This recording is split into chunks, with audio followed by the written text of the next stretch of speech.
अरे बाबी कहाँ घर हो? ई का पहिर के घूमता रू? का काथी काका कइले बड़ो? अरे ई चंपारण हां लुटा जेबू हो। ढेर मत बोला बुझला। अरे हम ढेर बोलत हई, लहंगा फाटे से बचिए गई। अरे ऐसे चोली पहिर के घूमबू तो गोली चलिए न जाई। अरे अरे अरे ना मनी के अमिता नारी तुहे समझाओ।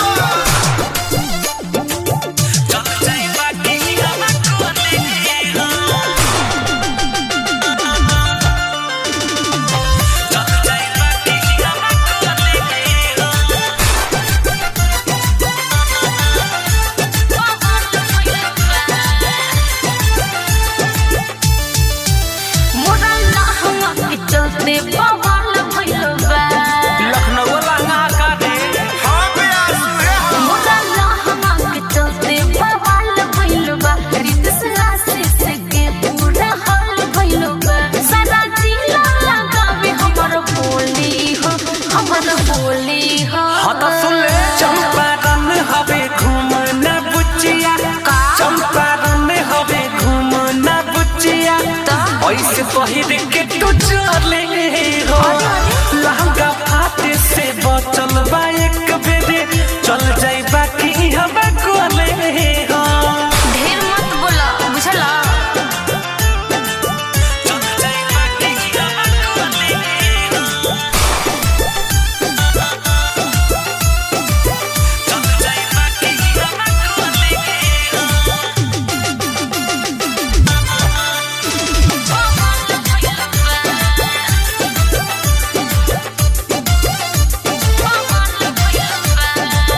पार जी तोड़ल रोली हमरा पीछा, जादव जी के पूरा भइल नहीं छे। अरे तो हमरा के उहे बुझाता रे। बुझला। पार जी तोड़ल रोली हमरा पीछा, जादव जी के पूरा भइल नहीं छे। अच्छा बच के रंग बारुई हवा न बचबू गोरी, मोतिहारी के छोरा न तो के छोरी।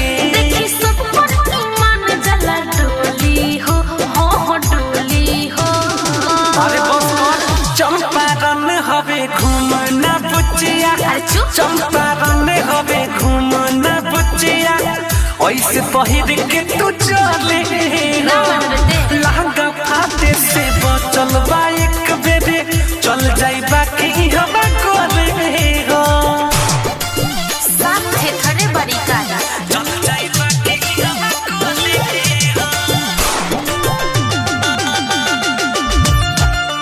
चल जाई बाकी हम कोले हो।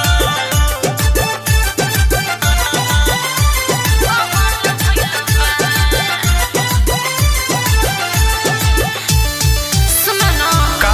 गली में घूम घूम पूरौले पानी गर्दा, अदिल न असली भेटाई तुम न मरदा।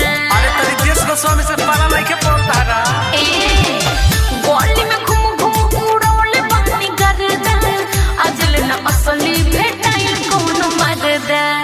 राहुल रसिक घुमान लोहर तूर दिही हो, अरे चल। नारी मजा भरपूर दिही हो। पल भरा के सबके दिलवा के खोली हो, हो खोली हो।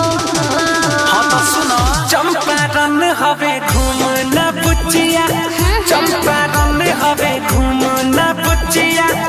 ऐसे पहिर के तू चले हो, अरे हट। लहंगा फाटे से बचल बा एक बेरे, चल जाई बाकी हम कोले तोरा से हो। मतलब मोरा लहंगा के चलते बवाल भइल बा।